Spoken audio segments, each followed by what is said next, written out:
What is going on, everybody? Welcome back to the T1 Trucking channel, and this is probably going to be the last video that we post on this channel about the CDL training. That's right, 4 weeks ago I started the CDL training program through MTI, and Friday, this coming Friday, the 11th, is the last day of the course. And that also means that I'm going to be going to take my CDL exam tomorrow. The examination place is an hour away roughly, and it actually happens to be on my birthday. February 10th is my birthday, so pretty strange to do that on your birthday, but if everything works out as it should, then we should end up with the CDL, which is a pretty cool birthday present, if I do say so myself. Now, I'm sure, once people start watching this video and start, having some questions and everything, you're probably asking, why do you want to do LTL? Why not over the road? I'm going to explain that just real briefly. Number one, I think I mentioned it in my very first video, is I'm type 1 diabetic, and I've also got a heart stent.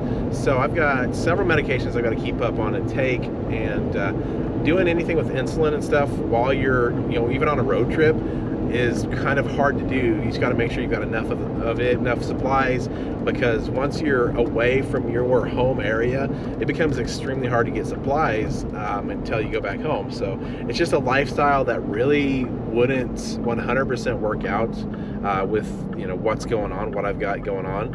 LTL, and LTL is a completely different world, a lot more fast pace, a lot more backing in the deliveries, and I think it'll just be pretty fun to do and pretty fun to document on this channel. Well, just like that, we are done for the day, and did a little bit more backing maneuvers. Tomorrow morning is the exam, so like 7:30 I think the first person goes, and then it takes about 2 hours to get a person through, they said. So yeah, the guy who went today, who went first, was not looking forward to it, not confident at all, but passed it on his first try. So that's pretty cool. It gives me a little bit more confidence in it. But yeah, we've got all the trucks and everything parked up over here. Did a little bit more parallel backing, some more 90-degree alley dock backing, and yeah, I mean, I think I should be all right depending on which one I get. I prefer to do the 90-degree. I like that one a lot better than the parallel, but well, I guess we're gonna have to see tomorrow. Really not too concerned about it anymore. I was before, last week, and even a couple days ago I was pretty nervous. I'm still nervous. I was pretty concerned about, I'm gonna forget something, but I don't know. I think it's gonna be okay. Hopefully it's gonna be okay. Depends on what pre-trip I get. So the way that works is you get different pre-trips. Not everybody does the same pre-trip. So somebody could get the entire truck. Somebody could get the 20-foot walk-up for the front of the truck. Yeah, somebody could get just the engine bay, or somebody could get the trailer, or whatever. But everybody does coupling. So coupling's always included, and the end cab is always in there. But the other part of the truck, it's random. So I guess we'll find out. So the one guy that we were talking to that went and passed his test today, it was good to be able to talk to him, because he got a little bit of pointers and how the test works, how everything goes, how the examiner is. Super, just important to know. I hate going in blind. I kind of like to know what I'm getting into, for stuff like that. And honestly, I'm pretty confident now. After doing some more backing maneuvers today, some more practice like that, I'm pretty confident in how it's going to go. So we'll see. It just really a lot depends on what pre-trip I'm going to get.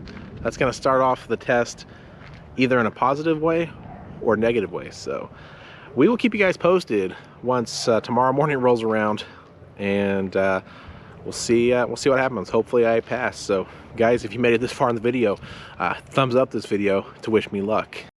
Well, as I told you guys earlier in this video, this is going to be the final installment of the series for trucking school. Man, that's crazy. 4 weeks gone like that. It really went by quick. So today is February 10th. It's my birthday, one day after you saw the last clip. So yeah, my birthday. And today I went to go take my CDL exam. So yeah, I'm going to talk about that just a little bit. I was pretty nervous, not gonna lie. I mean, people are probably going to be pretty nervous when they go take their CDL exam, because that goes and shows you, you know, did everything that you learn in school, did everything stick with you? Can we do it? You know, is it something that's doable for us? And yeah, so basically my experience was pretty good. Woke up 5 a.m., got there at 5:45. We left. About an hour drive to the testing site, and you know, super nervous. It was me and one other guy from the class.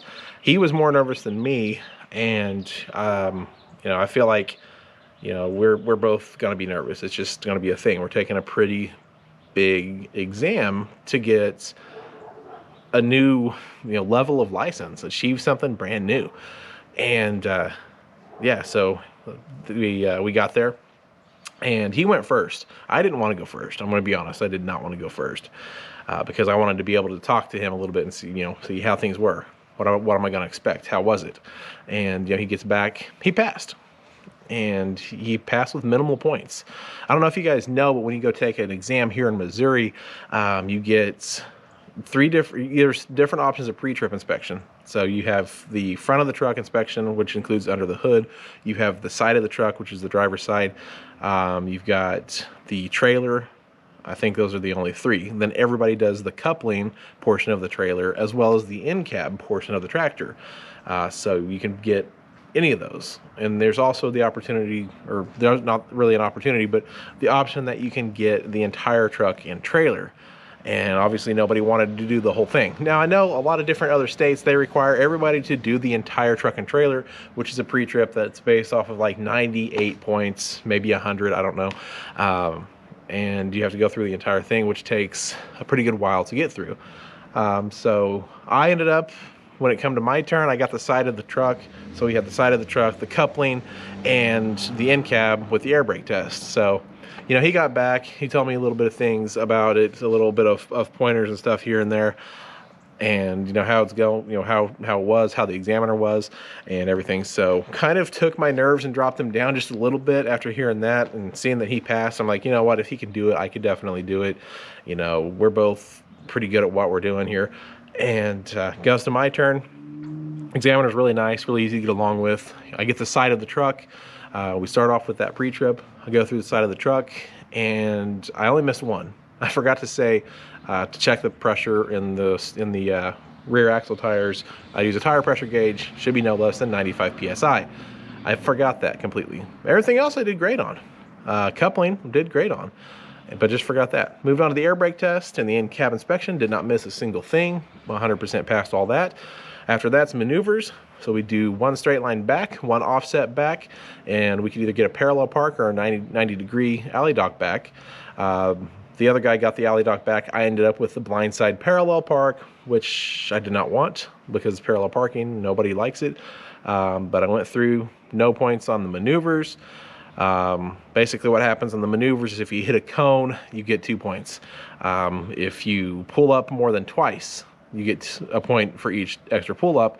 If you get out and look more than twice, you fail, which is odd to me because don't you want to get out and look, you know, see where you're at? Most places are like, yeah, get out and look, check your surroundings. But on the test, if you get out and look 3 times, you failed. So yeah, pass the maneuvers. And if you get past the maneuvers and you go on the road and you go driving, you know you pretty much got your CDL. So we did that. I was excited, you know, go drive the truck for like a 35-40 minute drive. Not a hard thing at all. Got 6 points on that out of, I think you can get like 30 something. So past that, got my CDL. Everything's good to go. I'm super freaking pumped. Dude, it's my birthday. Got a Class A CDL. Now it's time to look for a job.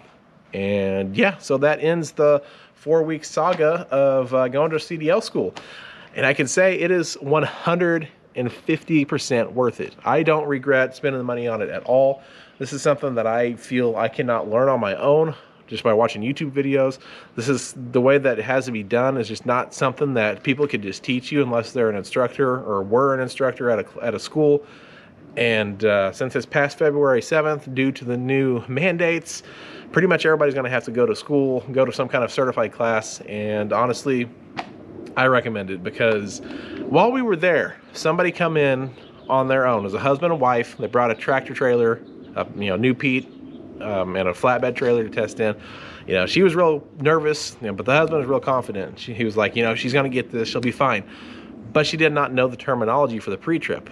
Okay, so just an example. You cannot go around, pretend that this is the tractor.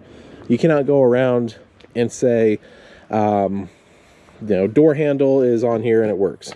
You have to use proper terminology. You have to say door handle is mounted securely, it is not cracked, bent, or broken, and it works and functions as it should. That's how you get to do things. You know, mud flap is not worn, torn, or frayed. Wheels mounted securely, not cracked, bent, or broken. No broken, or no, sorry, excuse me, no illegal holes or welds, stuff like that. And unfortunately, while this lady has been driving with her husband for a while using her permit, she didn't know the exact terminology, and that is what failed her. It's what hurt. So you got to know that terminology, and it's just something that you can't learn unless you're getting taught by a professional that does it every single day, or you know, whatever. But yeah, really glad to go through the program. It went by quick. Really glad to be a CDL A holder. I can drive whatever I want now. It's pretty freaking cool. As a type 1 diabetic, let's not forget to mention that I'm type 1 diabetic. I have my Class A CDL. But on that note, the next video, I don't know what it's going to be, but we're going to go from here, see what we can do. Thank you guys so much for watching. Please go down below, hit that subscribe button for me to follow this new adventure, follow this new career path. So many doors have just opened up, and I'm super excited to get started. So thank you guys so much. We will see you all in the next one. Hopefully we're going to be doing a brand new job. So take care. Oh, just to add a little side note, since it is my birthday, my wife did get me something pretty cool that I'm going to call, was a little stroke of good luck. Check this out. Lucky socks. So she got me some of these socks that say Mother Trucker. I don't know if you can see it very well, but truck socks. So truck socks on my birthday, which is the day that I test for a CDL. I wore those. That helped me. Also, don't lose sight on my shirt. It may or may not have been good luck, may have been skill, but either way, they're my lucky socks. What do you think, dude? Do you want to help edit videos? How about you? No? I don't know. Nothing to say, huh? Okay. Anyway, I'm editing the video you guys are currently watching, and I just wanted to kind of add on to the end of the video. I've been applying for jobs like crazy over the past couple of weeks. And I told you guys I wanted to start out doing like an LTL job, a local driving job. And it's honestly pretty difficult to get into a local job when you're fresh out of CDL school. There are very, very few places that actually accept recent graduates, accept fresh CDL holders with no experience. So if you guys are trying to follow the same path, just know that it's a little bit more difficult and challenging than it sounds. But I did manage to get in somewhere. There's a few places that I applied for. We kind of talked on the phone a little bit, but one place is called Performance Food Group, PFG, and it's food service. So we're driving semi-trucks, we're delivering food to restaurants and stuff like that. Now this is a very physically demanding job. You do a lot of lifting, heavy lifting, moving freight, moving single individual cases, you know, from the trailer down a ramp to wherever it's going to go. So it's going to be a little bit demanding, but you know, this is an entry-level local job. I'll be home pretty much daily.